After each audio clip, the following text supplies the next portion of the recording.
on the site of an historic massacre described in The Last of the Mohicans. So this is somebody trying to behead somebody? Yes. Come human remains that baffle the experts. It's not what I expected to see. In a time of violence, betrayal, and extreme brutality, And so he saw this head dripping blood being carried out. a world-class forensic team sets out to crack a 250-year-old mystery.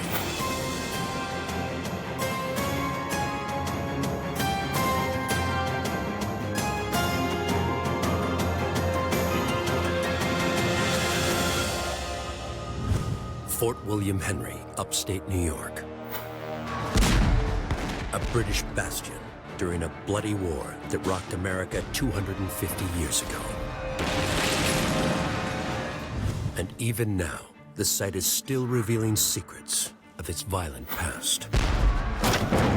An archaeological excavation of its military gravesite exposes a row of British soldiers. But one skeleton confounds the experts. The gruesome marks on these bones suggest the soldier's violent life. Exactly what you might expect to find in a British military cemetery of that time. Except his features tell a different story. Unlike the others, Burial 14 doesn't look British. Could he have been a spy, dressed to infiltrate the fort, but captured and killed? It's just one of a list of intriguing possibilities. But for forensic anthropologist Michelle Hamilton, the most important thing is to remember he was once a person. Any set of skeletal remains is a human being. These are people who have families and have loved ones, so we're trying to give an identity to them. We're trying to understand how they lived, maybe how they died, and who they were. This body story begins and ends before the American Revolution. During the French and Indian War, when the British fought the French and their Native American allies for control of the continent. But that story will only be told thanks to 21st century forensic science. San Marcos, Texas. At the Forensic Anthropology Facility at Texas State University, Michelle begins her assessment of this curious set of human remains. She, too, is immediately struck by the appearance of the skull. I see a number of indications on the face that don't quite conform to what I anticipated seeing from someone taken out of a British cemetery. And this individual's kind of unique. Though skull shape hints at ancestry, it's not a perfect indicator. Still, Burial 14's skull doesn't resemble his neighbors in the gravesite. Even more puzzling, it looks as though he wasn't buried right away. Certainly no way to treat a comrade. The bones can tell Michelle a lot about this person. I think the first thing we can see when we look at it is just what personality he has. It's a very strong skull, really kind of massive masculine features. This region here is in the back of the skull. Okay, this is called the nuchal region or the neck region. We've got muscle markings here that kind of mark it as a more male.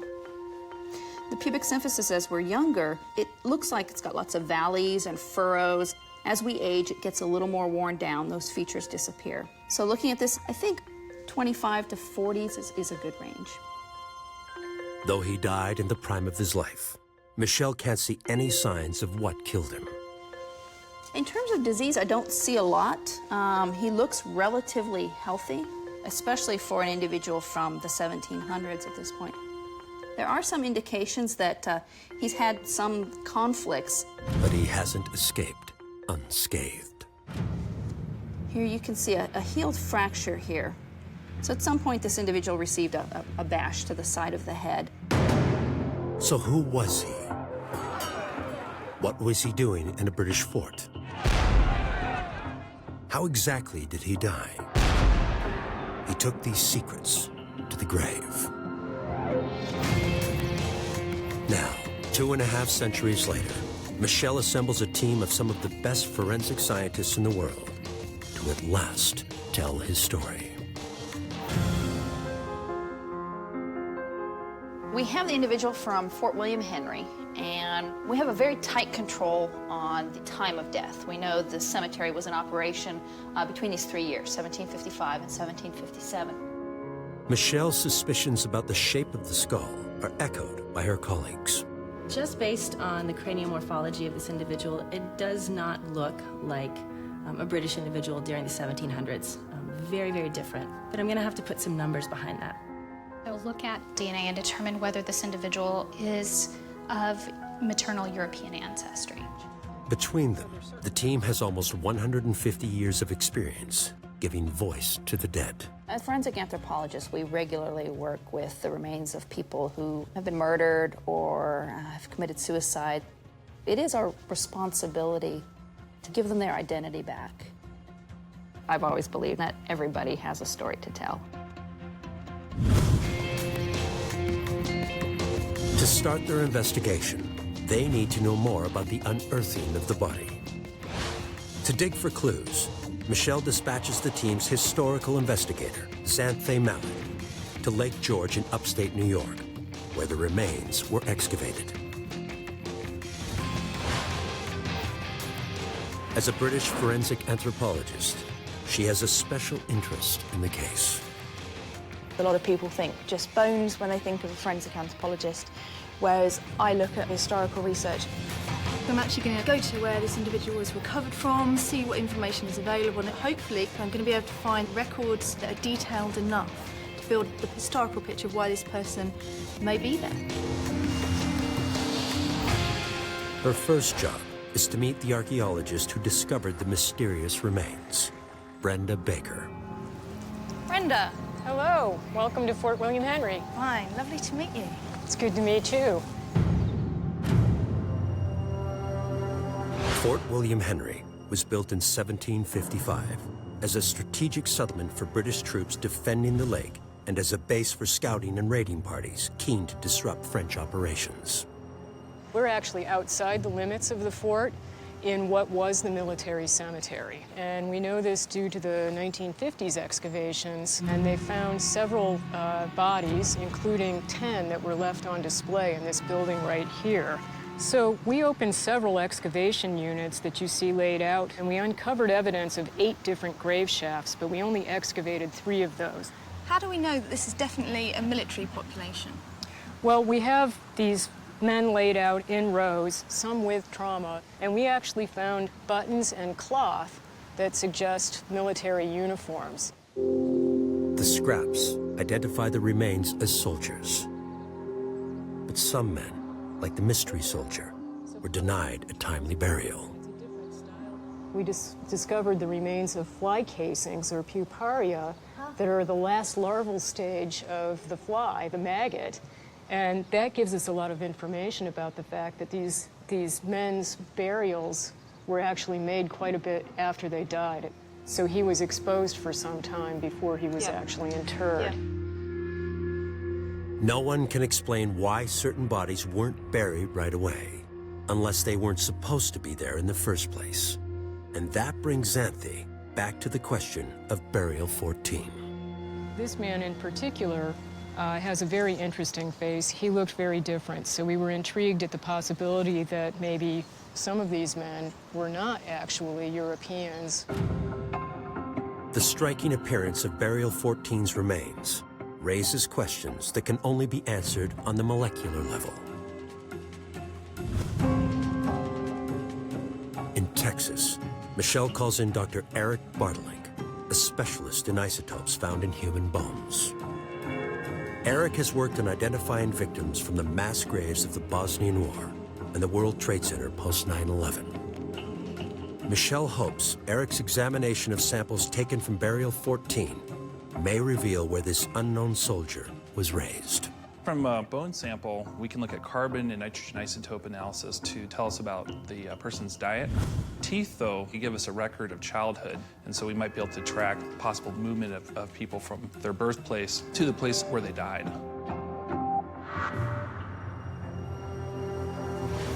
Wherever this man came from, it seems he finished his life during a turbulent time in the formation of modern America. As Xanthe learns on Lake George, the French and Indian War was sparked by a future American president. It was originally started by George Washington, of all people, out in western Pennsylvania. The little skirmish that he got involved in there eventually kind of just grew into a worldwide conflict. It started here between the French and the English, and then there was activity in India and in the Caribbean, all over the place. So this widespread war means that Burial 14 could have come from almost anywhere. But his surprising identity will stop the investigation in its tracks. While Michelle awaits the results of the DNA tests on the mysterious soldier, she consults with facial reconstruction artists Karen Taylor and Tony Reynolds for clues about what he may have looked like.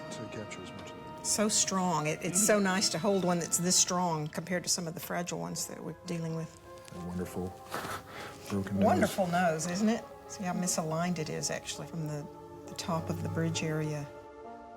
When you see a jaw like that, I mean, can you instantly kind of picture the kind of jaw that this man would have had? Well, there's a temptation to start picturing it, but I don't want to ever make presumptions. I want to let the technique develop naturally as it should. For Karen, reconstructing this man's face is the ultimate goal. It will go beyond giving him an identity. It will give him humanity. We have the opportunity to humanize them. The face holds our ability to express emotions, to communicate with each other. So I think it's our nature to want to see a face and to be fascinated when a face comes forth from a skull. I'll be able to develop each feature, formula by formula, for the eyes, the nose, the mouth, and convey, hopefully, to Tony what we need to do digitally. Scanning it in 3D, and then we'll go ahead and get the CT scan data, and then lots of photographs. To recreate the face, the team uses the latest 3D scanning technology and the decades of experience Karen Taylor has gained working with law enforcement across the United States. With modern forensic cases, the primary reason we're developing a face from a skull is to get that individual identified so a perpetrator can be apprehended. As a forensic artist in Texas, when it comes to murder and unidentified deceased victims, unfortunately, business is very good. In historical cases, by slowly bringing forth the face from the skull, we are able to become aware of who they were, in a sense, how they looked, and why they looked the way they do. This guy looks like a bruiser. He's lost at least one fight, though, with that nose broken. Karen and Tony can begin their painstaking work. But to accurately recreate his facial features, they'll need to know his ancestry.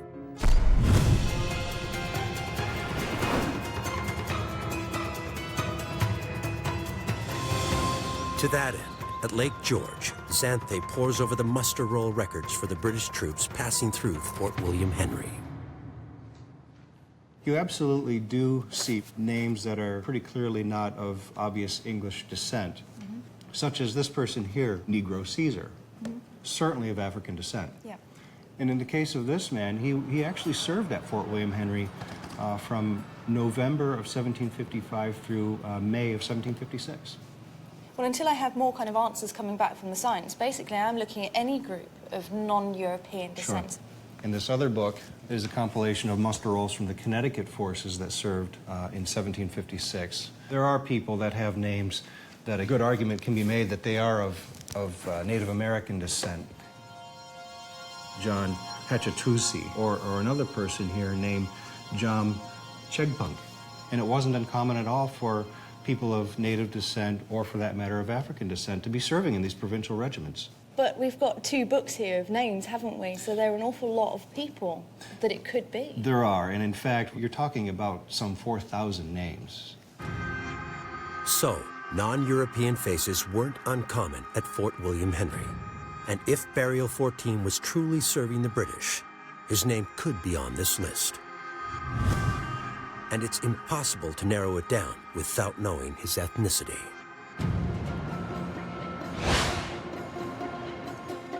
In Texas, Michelle enlists the help of Dr. Kate Spradley, a specialist in cranial measurements. She'll use software known as Fordisk, which statistically compares the features of the unidentified skull against the skulls of population groups around the world. Just looking at the overall morphology, this is not suggestive of European.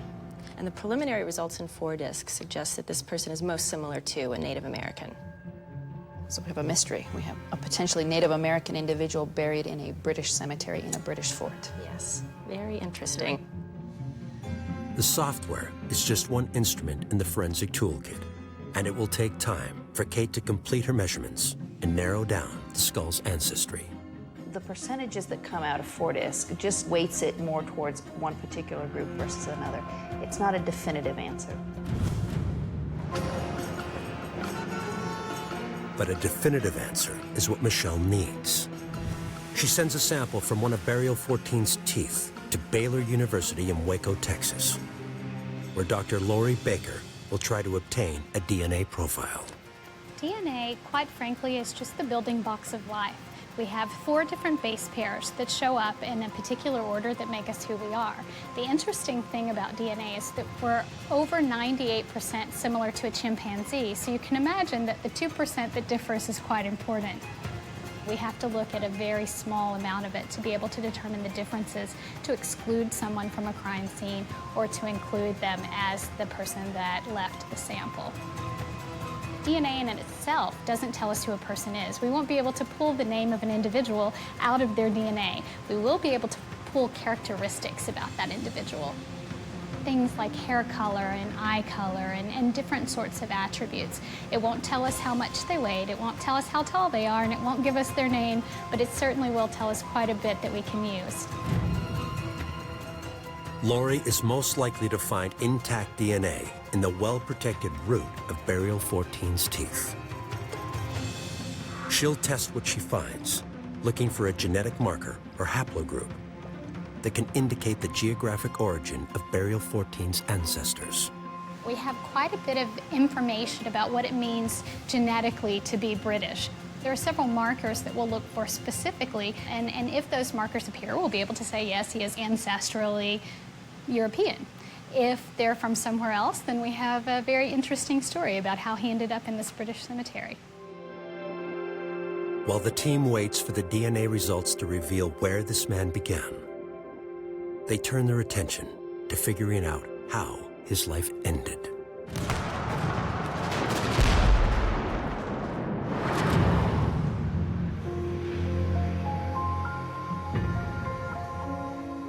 Michelle takes the body to a medical facility in San Marcos, so radiographer Greg Iglesia can have the skeleton CT scanned.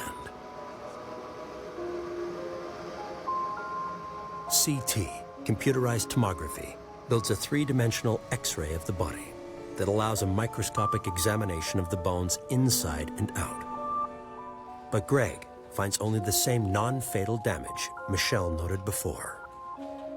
When I looked at the skull, and if you look at his zygomatic arch here, it's much more vertically oriented in this image than where you would draw in the zygomatic arch on the left side. And that's evidence of an old healed fracture that had probably occurred before he died. Every injury tells a story, and these are no different. When you look at the skeleton itself, and you also look at the CT examination, it's obvious that this was either due to a blunt trauma or ballistic trauma. This is a very common injury even today with sports. Anything that would hit here, a person's fist, the side of a musket, can cause some depression there. So, doctor, when you look at this kind of injury, the fact that it didn't unite there and it's depressed like that, how would that have looked in life? Would there have been any evidence? There would have been a facial deformity. It might have been subtle. I've seen significant facial bone fractures and you don't really notice. But that particular fracture, yeah, if you would have felt the bone there, it would have been depressed. Their cheek would have been less raised on that side. Are these the kind of injuries you see in individuals who participate in fighting? For example, broken noses, broken cheekbones? All the time. All the time. But the skull fracture isn't the only evidence of violence on the body. Another area we can see some trauma is in the right ulna. This is the forearm bone, so it's going to go right like this. When you put your arm over your head, the ulna rotates out, so it's on the outside. So what happens is if you receive a blow, it typically fractures the ulna. So this could be as a result of some kind of defensive warding off. Present and give fire. At Fort William Henry, Xanthi gets a quick lesson in pre-revolutionary fighting tactics and discovers the arm and skull trauma may have happened at the same time in the heat of battle. Well, we have to understand that these are single-shot weapons. And once our soldier has fired his weapon, he's converted it into a club. Now, you might note the heavy brass butt plate. It's there for a reason. This is called a butt stroke. He takes a jab at the opponent, glances off, strikes her at the side of the face. Here, why don't you look at this? Gotta tell me what you think. It's quite heavy, isn't it? That it is. So yeah, if I was going to have a rumble with you, and come in, glance off there, and just catch you just enough to break your cheek. Despite his excruciating injuries, life and death could have been much worse for Burial 14. Fort William Henry was the site of one of the French and Indian War's worst massacres. We're standing in one of the most historic places in the American colonies. If you can imagine being one of the soldiers or officers inside the fort, a gigantic French and Native American fleet coming down that lake, and there are only a couple thousand of you, how would you feel if you saw 10,000 French and Native Americans coming down Lake George? Terrified. You knew it was only a matter of time before the French and their native allies actually were ready to go into the fort. So on August 9, 1757, that was when the British officers agreed to surrender. And this is being fought almost like traditional European warfare. They surrendered honorably. For the Native Americans, they suddenly found they weren't going to get any booty.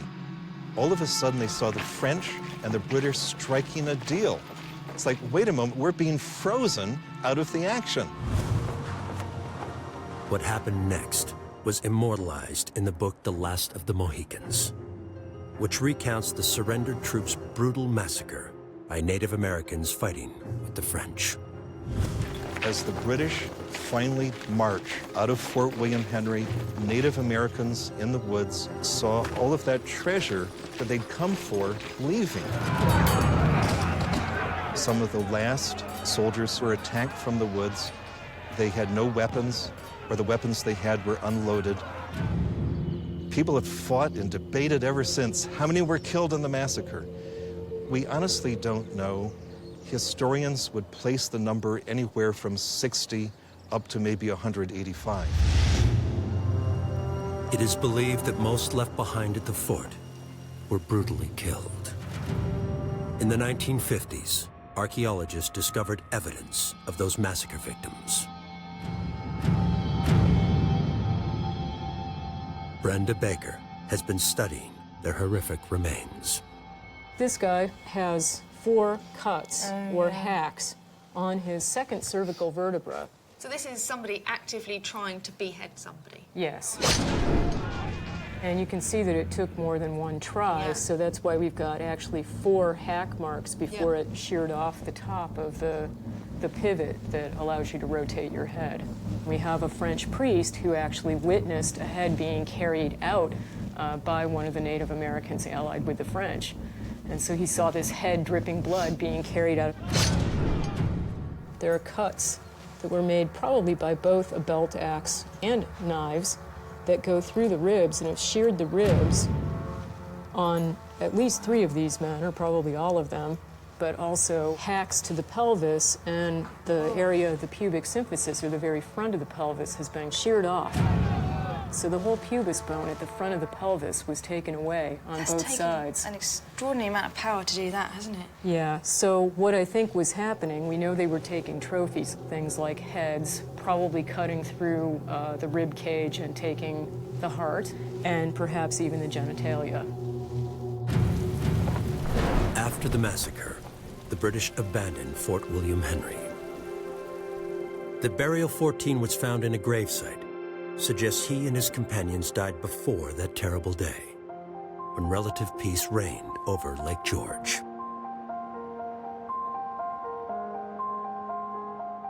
In fact, he looked unusually healthy. These are scans of the remainder of the spine, pelvis, femurs, and I don't see a lot of evidence of any acute trauma to the bones. They appear to be well formed. They look like he had a good nutritional status at the time of death. Is it surprising to you that this is good? Yes, it really is. The team is no closer to finding out what killed Burial 14. But at last, the lab results are coming in, and Michelle's on the verge of identifying the mystery man's ancestry.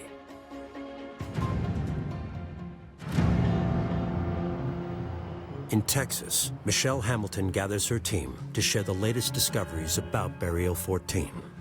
I used a worldwide sample, and I know there was some discussion that he could potentially be a British soldier or maybe an African slave, and my analysis suggests that he's very far removed from the British and from Africans.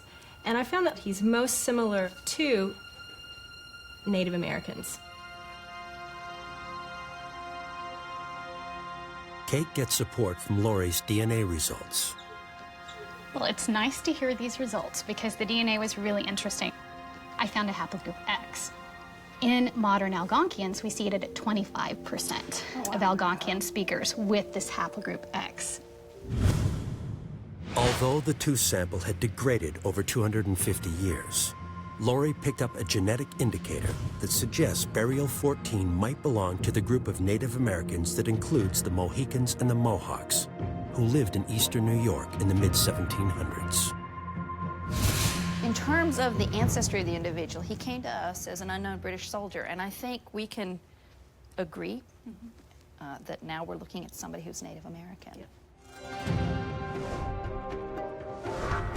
It's the break the team needs. The forensics have revealed Burial 14 to be Native American. The physical testing of the body is at an end.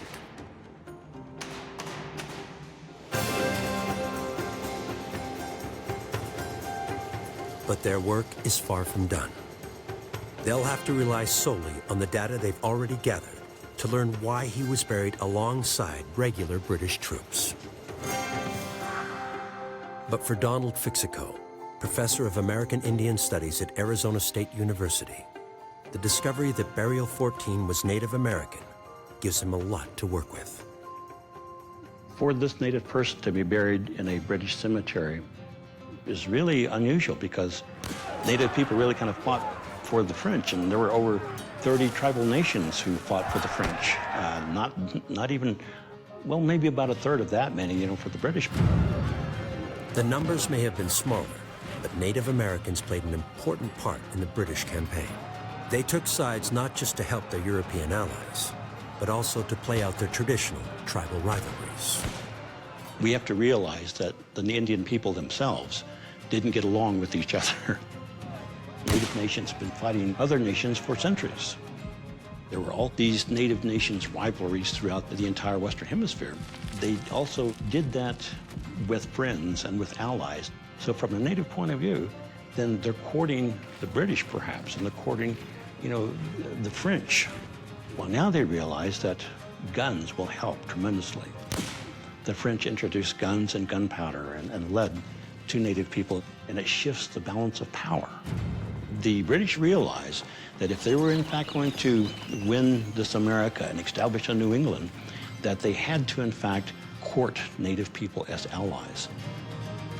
Men like Burial 14 were not just innocent victims. They were very astute diplomats that used the Europeans just like the Europeans tried to use them. And Donald believes the evidence suggests that this man made a valuable contribution to the British war effort. To be buried in a British military gravesite is really kind of unique because he had achieved some type of status. He had some type of special talent. Perhaps he maybe even saved someone's life. So in a way, it's honoring him. The British may have appreciated his contribution enough to bury him alongside regular troops from Great Britain. But that doesn't explain why he wasn't buried right away. Back in Lake George, historian Tim Toddish has a theory. One of the possibilities could be that he was on a patrol down the lake and was killed in action with the enemy. And if they had the ability to bring the body back, I think most certainly they would have, especially if he was a member of the Rangers. They would give him a Christian burial at the fort rather than just leave him in the woods. You mentioned the Rangers. Who were they? Well, the Rangers were a specialty unit that the British used to do their scouting, intelligence gathering, some of their raiding parties, sort of like the special operations or the Rangers of today. The Stockbridge Indians, which is one of the tribes that served in the Rangers, and they were Christianized, and I wouldn't be real surprised if one of the Ranger Indians was buried there if he died at the fort here. So it's important not only he's buried in a military cemetery, but he's also buried in a Christian way. That's going to really limit who that person could have been. I think that's a fair assumption. This could be a major breakthrough. Rogers Rangers, an elite force of American-born colonials and Native Americans, were highly regarded by their British colleagues for their ability to work in the unforgiving surroundings of the New World.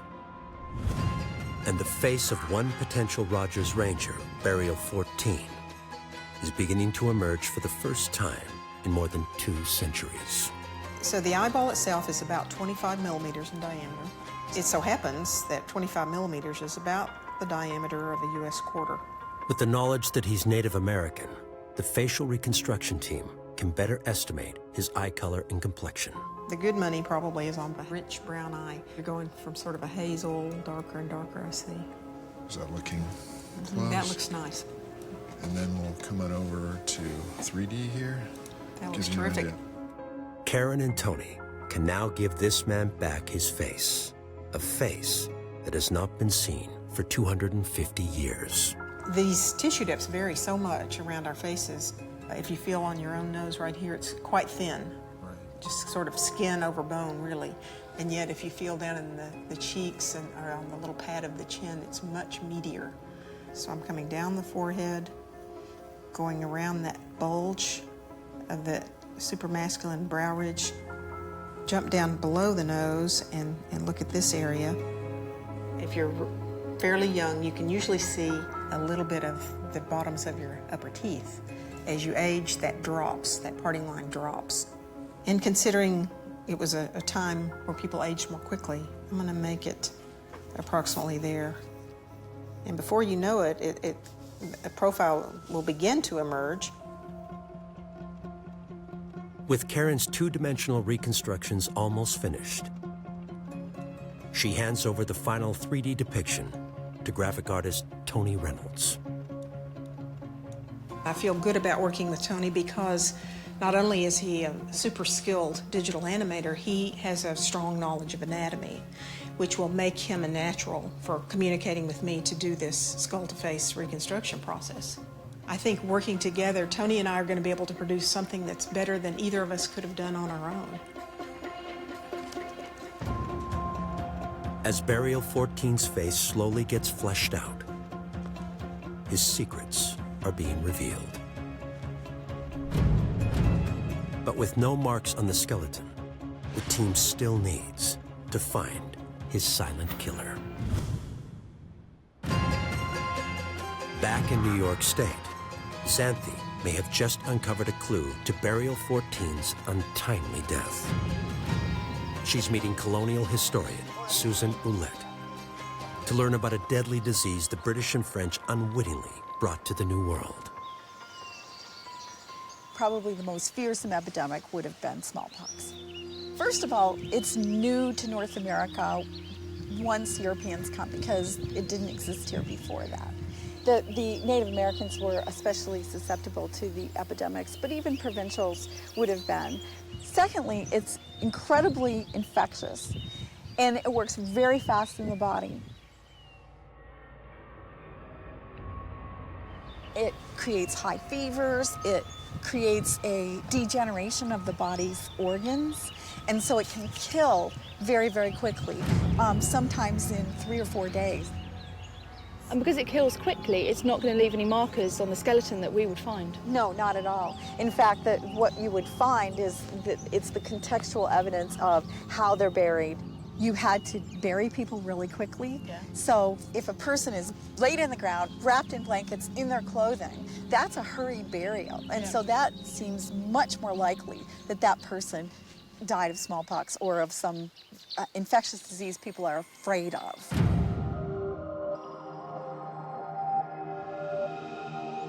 Smallpox was devastating, killing up to 50% of some of the Native American tribes infected by the colonial incomers. The lack of damage to his skeleton suggests that Burial 14 fell victim to this fast-acting disease. Except, something about that theory doesn't add up. Smallpox victims were buried fast to contain the disease. But the empty fly egg cases suggest the body had lain out in the open for days. And if Burial 14 had died of smallpox in the woods, his comrades likely wouldn't have carried his infected corpse into the fort for a formal burial.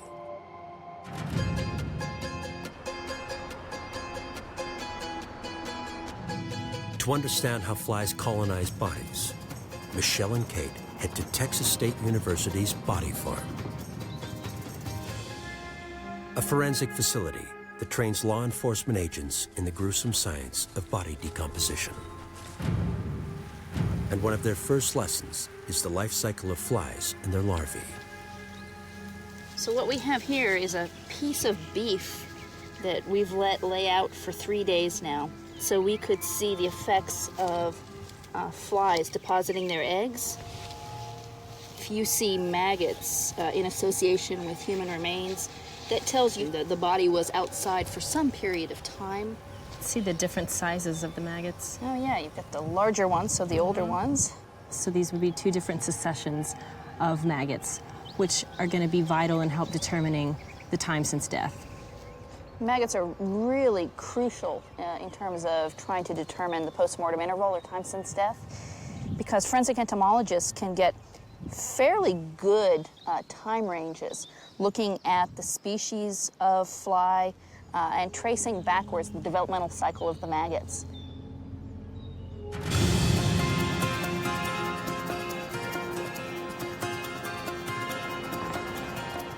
To learn how long Burial 14 was left uncovered, Xanthe turns to renowned forensic entomologist Neal Haskell.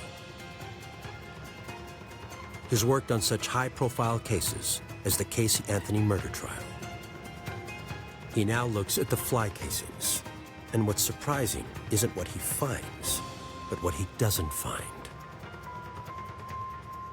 A major group that I did not find and I expected to find would be the antipuparia of the group known as the blowflies. Those are the metallic green and blue flies that we find immediately associated with dead things and this big maggot mass that we have with them. Those weren't present here. These are very small flies, gnat-like flies as we call it, and they come much later in the progression of decomposition. As far as I'm concerned, all of the groups that we found in this evidence was consistent with a much older decompositional time period. In other weeks, months, and maybe even possibly years since the decomposition started. Really? That indicates probably that he was buried very quickly, and I guess you have to make the leap that somebody being buried, possibly died of disease, and one that would cause the most fear would be smallpox.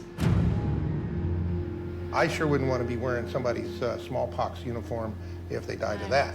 No, and that would explain why they were buried quickly. The absence of the blowflies would explain that particular phenomena, that the body was buried with the clothes intact on the remains and buried very quickly. So the fly casings on the remains were not the usual suspects, blowflies, that lay eggs on the surface. Burial 14 was buried quickly. It strongly suggests he died of smallpox after all. It would seem the investigation into Burial 14 is almost complete. Except for one final unexpected revelation.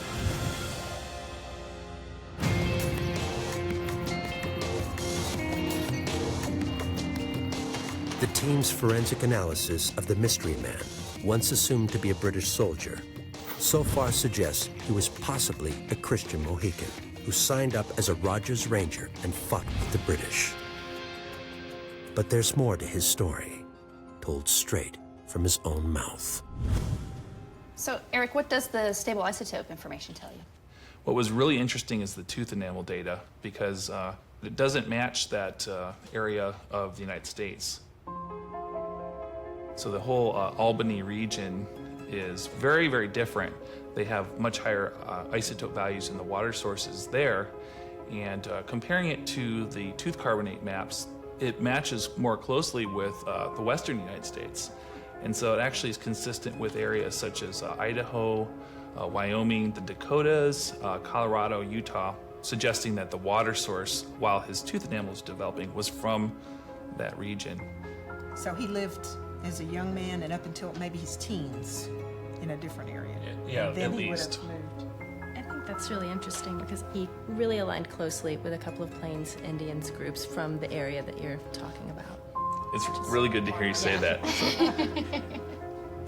So we have somebody who grew up potentially in the plains, migrated to the New York area, maybe Algonquian speaker, Mohican, aligned themselves with the British. This man apparently traveled halfway across a continent from his home in the Midwestern Plains to fight alongside the British at Fort William Henry. But why travel so far to fight a stranger's war? Carrie Wilson, a Native American anthropologist and advisor to the Native American Graves Protection and Repatriation Service, says that's the story of Native Americans in the 1700s. Indians have been known to have traveled great distances for many thousands of years. People at that time in the 1700s, they walked everywhere. They didn't have cars and planes. So they walked until they got to the waterways, and most Indians had boats, canoes, and they traveled the waterways. They were the highways, they were the interstates. The waterways may have provided the route to the east, but Carrie believes there could be a darker explanation for why the man in Burial 14 ended his days so far from home. He had become little more than a possession to be traded. Maybe he had been a captive or his family had been a captive. He would have his language that he grew up with, and he would learn the language of that tribe that he was living with then. He would have had value as an interpreter, going from one tribe to another, knowing different languages. He could have been given to traders, trading hides and furs for monies and guns, so he would have value. Whatever motivated his epic journey, the British Army saw this man as an ally, as someone they wanted on their side. They recognized attributes in his military capability that still survive in Native American culture. It's a warrior tradition with something that we've been brought up with. And so for him to be serving in a war and fighting for something he believed in, I think is not uncommon for us, even today. Evidently admired and had stature within the British troops. So when he died, he was buried with them.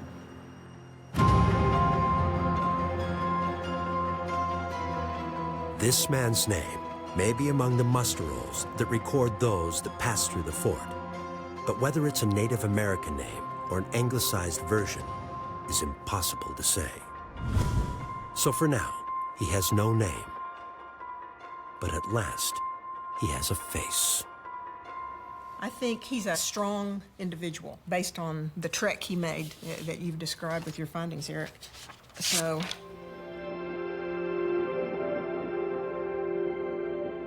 remember he had the broken nasal bones, and I've tried to show that drift of the bridge of the nose.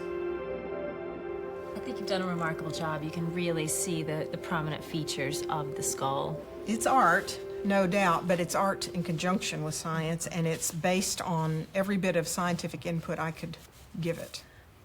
He's great.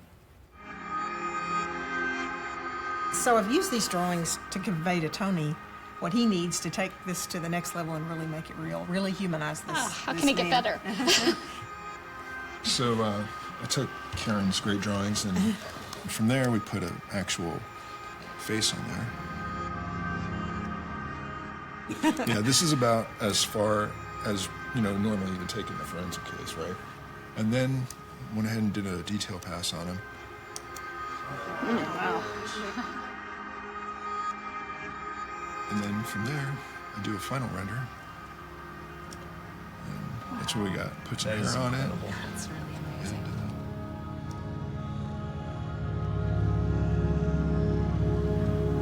That's fantastic.